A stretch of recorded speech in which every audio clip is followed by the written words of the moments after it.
So physiologically, what's happening is the nerves where the pain is derived from. So maybe there's a cut somewhere, maybe there's an extra growth that's pushing on tissues and that's causing some pressure pain. Some people have nerve pain that feels like pins and needles and hot temperature. All of these kinds of nerve pain send signals, and those signals travel from where it hurts up your spine into your brain. And then as the days go by, as the months and years go by, someone who's experiencing pain day in and day out, this is agonizing. You feel like it's never going to end. Your identity becomes someone who's in pain. I'm just someone who can't bring groceries to the car, or I just can't sit still comfortably.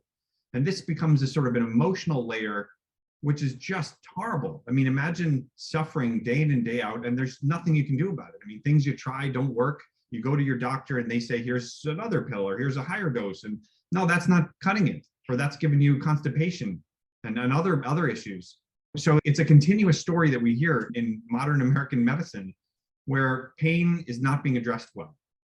And the way cannabis works at those local pain receptors is pretty simple, actually.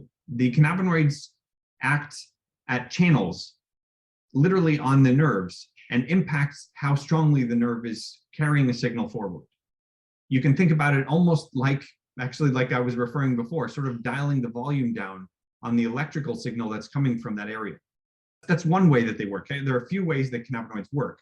That's one way it works on nerves. Another way is when there is irritation, the body sends out an alarm. Something is not right here. Everybody in the body's army, come fix it.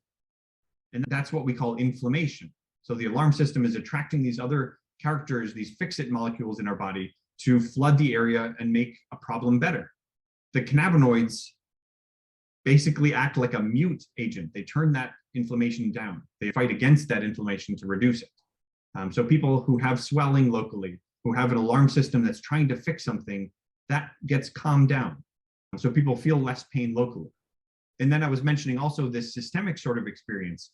Cannabinoids touch parts of our brain called mu-opioid receptors, the same receptors actually that opiate medicines touch, but in a very soft, gentle way. So not overwhelming someone, not making them high like opiates would, but it touches it subtly that people feel pleasant.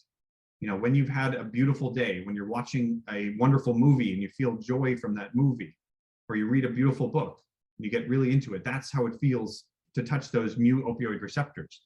So imagine someone who's in pain day in and day out, they can have a little bit of vacation.